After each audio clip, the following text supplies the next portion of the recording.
Hey, yo. What's going on, everybody? We have an OTA update of the cards that got nerfed and buffed and what have you.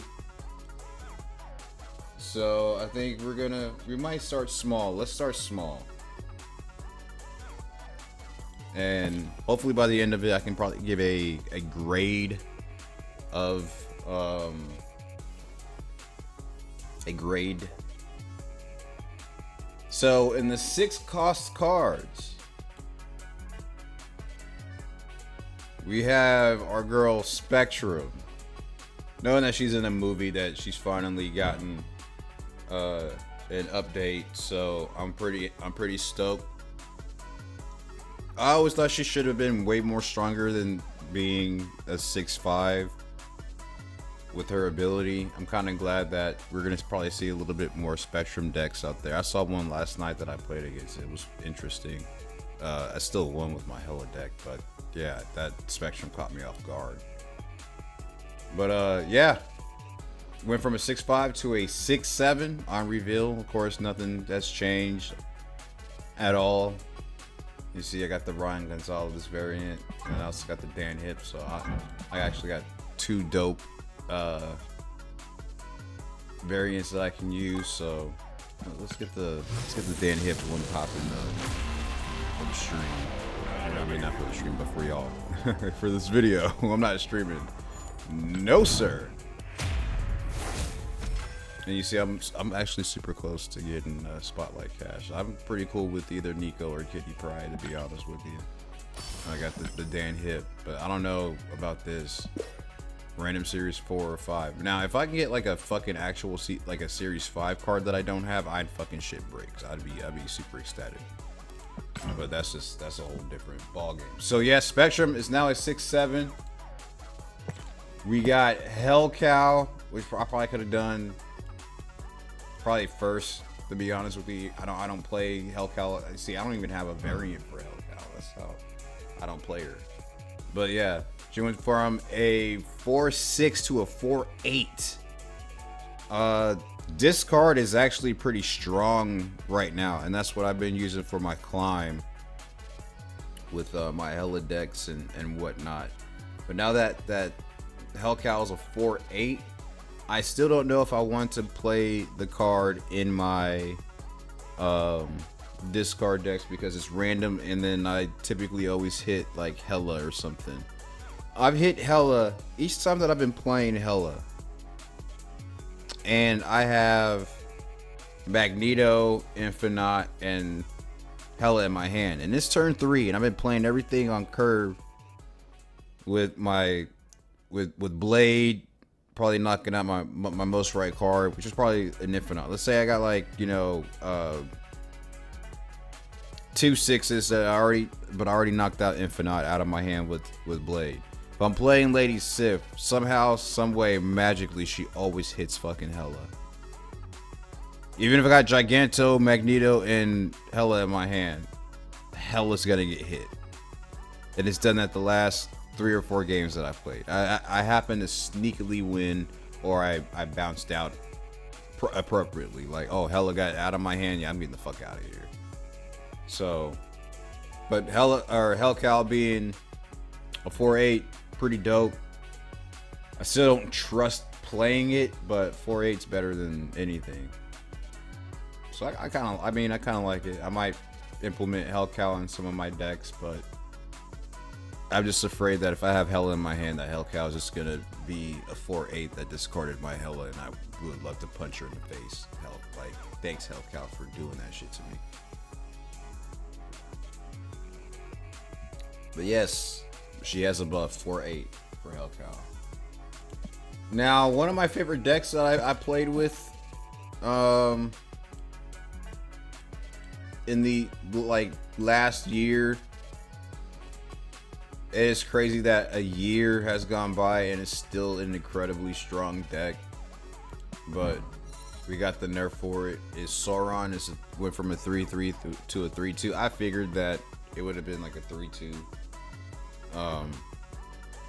Not too bad, but you know, it is what it is. It didn't make a big of a difference. And if you had like Luke Cage, you could play Luke Cage and Typhoid Mary and all that shit. So all the other cards are still super strong as fuck. Sauron being the 3/2 doesn't really change much. It's still a very, very strong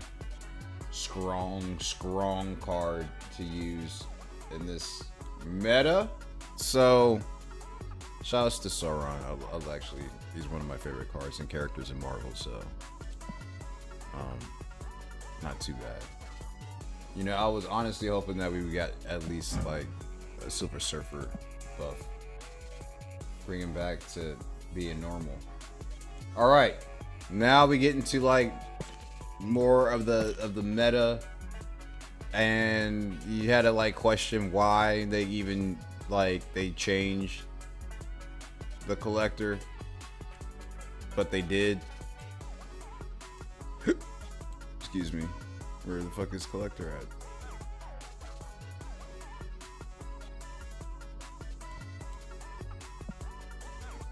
Oh, collector. There you are. Collector is back to a 2/2 with +1 power. They finally reverted him back. I told y'all, wasn't like collector wasn't the problem. It was mainly this motherfucker. Oh, actually, now he's not even a 3 cost. He's a 4 cost now. He's a 4/5. I knew they either were gonna make him a 3/3. But honestly, I thought Lucky was either gonna be a 3/3, but a 4/5. And now like Zabu is like needed.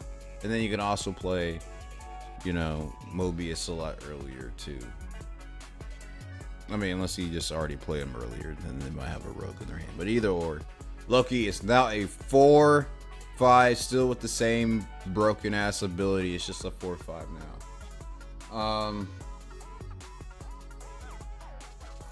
I don't know. Like, it's still an insane card to me. I honestly don't think this like totally changes everything. I still think he's like mad annoying.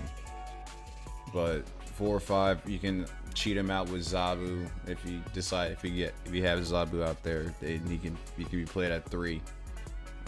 But yeah, I mean, I don't know. I haven't been seeing a lot of Lucky as I did when he first came out, but he's still fucking strong and annoying.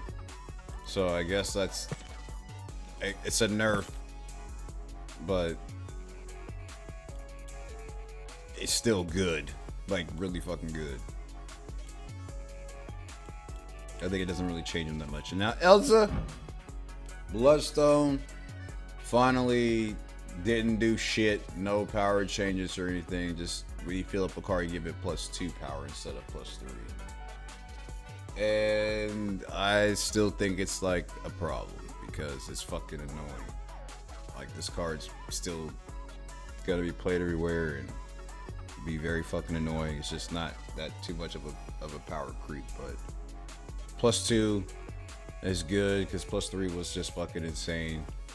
And then this didn't even have to be in a lane. As long as you had like 3 other cards at a location, you played a card that was almost filled, it was gonna get +2 power. There's no like Shuri where you double the power of something, and you know what I'm saying? Like, you double the power of a card, and it has to be in that lane. Oh, and Angela, where are you? Angela's a 2/2. Instead of getting +2 when playing a card in her location, she now gets +1 power. So we don't get to see the crazy power creeps of her just constantly just getting beefed up. I think this was her when she first came out, right? I think she was like a 2/1 or a 2/2 that happen to have like the same player card here, she gets +2 type shit.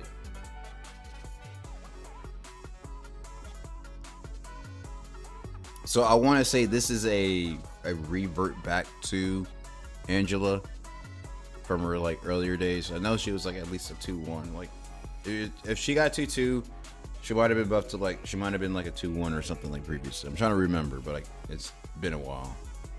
But this is a good change for Angela, I guess. I'm still, the Elsa Bloodstone decks are gonna still be abundantly around and be annoying, but also Angela's not gonna be like a 2 fucking like 12 damn near every time that a card is getting played on her. And it was insane with how you can basically Luke Cage at the last minute type shit, and you know, make sure that she gets all of her power back, and it's just really, really annoying. I still absolutely think that this meta is still trash. It's still annoying, and it's like if one card is great, then we're just gonna see it 900 million fucking times. But at least we got a balance update, and I mean, that's all I can say. So what do I rank this OTA? This is the last OTA that we had, the Goliath nerf and everything, and I was pretty excited about that. I don't see it as often anymore. I still see it in play, and I still got to worry about it, but it's not as prevalent as it is with Elsa and Angela and all this other stuff. So all of that is still annoying. But this OTA, oh yeah, and Uatu got reverted. So I mean, Uatu, our favorite, got back to a 1/2. That's what I almost forgot about him. But Uatu is a 1/2, so that's at the start of the game, shows you the right location, so it doesn't have to be in hand. So it's kind of cool that it's still non-playable, but I don't know why they made it a 1/1. We're only seeing it on the right hand side, but it wasn't seeing any fucking play anyway, dude. So it's good. We finally get a couple of nerfs to Loki and to Elsa Bloodstone. Collector being back to its former state, which is still a good card. Sauron getting nerfed, but you know, it is what it is. I would love to see more like archetypes with them in it, rather than just the Shuri and Red Skulls, like Red Skull shit. Hellcow was cool. I'll give it like a B, because it's 4/8. Being added 2 damage is pretty nice. Uatu being older, like I give it a C. Sauron being nerfed is cool. Like he needed it, I give it a B. Angela being nerfed, yeah, that's great. I give it a B. Collector being reverted back, we shouldn't have changed anyway. You know what I'm saying? Like, cool, you guys, good job. Lucky was a pretty decent job. I give that maybe an A. Elsa Bloodstone still doesn't do too much for me. I give it like a C, to be honest with you. And Spectrum being 6'5" to a 6'7", I give that like an A. So overall, I know people are gonna get very, very hyped over this new. Everybody's gonna get hyped over the new OTA. I'm not too excited about it, but I mean, it is what it is. We'll see how these new cards come out and play, and we'll see what the new meta is after this week. And especially with Werewolf by Night coming out next week, so we'll see how that like rocks out. But that's the end of the video. I appreciate y'all hanging out. I know I haven't been making any videos much lately. I really want to do some really cool shit for y'all, and I honestly don't know. After making that last video, my last rant, and it got flagged for age restriction and vulgar language and whatnot, I figured like, man, I'm gonna have to like delete this, but I still want to be on my grown man stuff, and you know, I curse a lot. That's what it is. But I appreciate y'all hanging out. Trying to get like a new deck lined up. I've been having fun with this Silver Samurai deck, and I think I played this a little bit in my channel, but I also have Black Knight, so I figured, you know, maybe I could do a Black Knight video or something. I got him in the first Spotlight Cache, and I've been using them here and there. But I've been really rocking this this Hella deck with probably could use like Lockjaw or something. It's been kind of consistent. There's times where somehow, some way, I get every other card in my hand, but I don't get Sith, I don't get Samurai, or I don't get Blade. I don't get none of my discard stuff. So it's been real tough, but I've actually climbed from like 82 to back to 88 with the Silver Samurai deck, and I made a post saying that he's the most honest, you know, card in this game. So yeah, so far so good. I've been climbing with Silver Samurai. But how do you guys feel about the OTA? What decks have you been using to climb with? F this meta. I still don't like this meta. But how you guys feeling about this? If not, check out these other videos that I have up here, like with my Silver Samurai and another discard deck that's been doing really well as far as views go. So I just like to promote that one since y'all really loved it. So go ahead and watch that high Evo discard thing that I built. It's really dope. Check out my Silver Samurai deck that I built, and how I feel that he's honest and everything like that. Overall, it's OTA. I guess it's like a B-, maybe C. Like, I'm not like entirely too excited about it. I'm just glad that certain cards just got nerfed. But it is what it is. Appreciate it. Peace.